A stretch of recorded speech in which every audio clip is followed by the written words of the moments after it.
મહેસાણાના કસ્બા વિસ્તારમાં લુહાણી ગેંગનો આતંક। મહેસાણા ખાતે આવેલા કસ્બા વિસ્તારમાં 2 દિવસ અગાઉના અંગત અદાવતના મુદ્દે થયેલ મામલાની અદાવત રાખી લુહાણાની ગેંગે તીક્ષ્ણ હથિયાર સાથે હુમલો કર્યો। ઘાયલ થયેલા 3ને વાઇબ્રન્ટ હોસ્પિટલમાં આઈસીયુમાં સારવાર હેઠળ, તેમાં 2ની હાલત ગંભીર। ઘાયલોના પરિવારને આક્રોશ વ્યક્ત કરેલ કે પોલીસ પ્રશાસને હજુ સુધી આરોપીની ધરપકડ કે કોઈ કાર્યવાહી કરેલ નથી।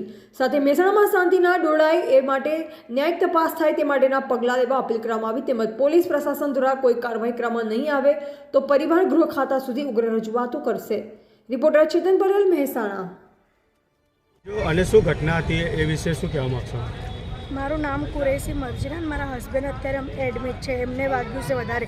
પછી 307ની કલમ લાગી નથી એમના ઉપર ને ખુલ્લે ફાટ ફરે છે। એ લોકો બૂટલેગર છે અને એક તો ખુલ્લે આમ ધંધો કરે છે, પોલીસવાળાના હપ્તા આપે છે ને ઉપરથી અમને ધમકી આપે છે કે હજી તમારા મહેલાના કોઈ પણ અમારા કસ્બામાંથી નીકળશે ને તો અમે એમના બોડા ઉડાવી દઈશું। ચોખ્ખા એવું તલવાર લઈને ફરે છે એ લોકો। હજી કોઈ એક્શન લેવામાં આવ્યું નથી અને અમે તો નાગરિક છીએ, અમે તો આમ જનતા છીએ। અમારે શું કરવાનું? અત્યારે અમારા લેડીઝ ઉપર બધા આવી જાય તો અમારે શું કરવાનું? અમારા નાના બાળકો છે અને એમની લેડીઝ અમને ફોન કરીને ધમકાવે છે। અમારે શું કરવાનું? પોલીસ અત્યાર સુધી કોઈ એક્શન લેતી નથી। તો એવું હોય તો પછી અમે ઉપર જઈશું। પછી અમે ઉપર જવા તૈયાર છે। એ લોકો બૂટલેગર છે, એ લોકો અનલીગલ ધંધો કરી અને દાદાગીરી કરી છે અમારા ઉપર। અમારા માણસોને અત્યારે મારે છે, સિરિયસ છે। અત્યારે સુધી કોઈ પોલીસે એક્શન લીધું નથી। અમારે પછી શું કરવાનું એના માટે? અને અમારા મહેસાણા પોલીસ સ્ટેશન અમે ફરિયાદ કરી છે, હજી ફરિયાદ તો લાગુ પડી છે, પણ એમને 307 એમને લાગવી જ પડે હવે। અને એ લોકો ખુલ્લે આમ તલવારો લઈને ફરે છે। અમારા મહિલાના કોઈ છોકરો આવશે અમે એમને બોડા કાપી નાખીશું, એમને મારી નાખ્યું એવી ધમકી અમને આપે છે।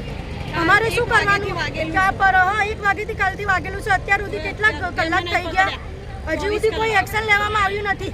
અમારે શું કરવાનું? પણ અત્યારે અમારા માટે કોણ એક્શન લેશે?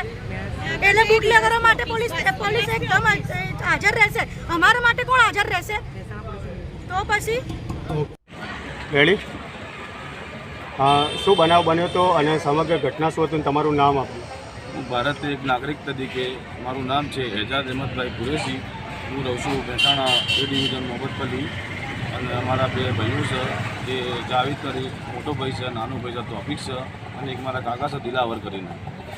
મહેસાણાની અંદર કસ્બા વિસ્તારના રહેવાની ચાનો પાર્લર હતો, ત્યાં ચા પીવા ગયા હતા આ લોકો।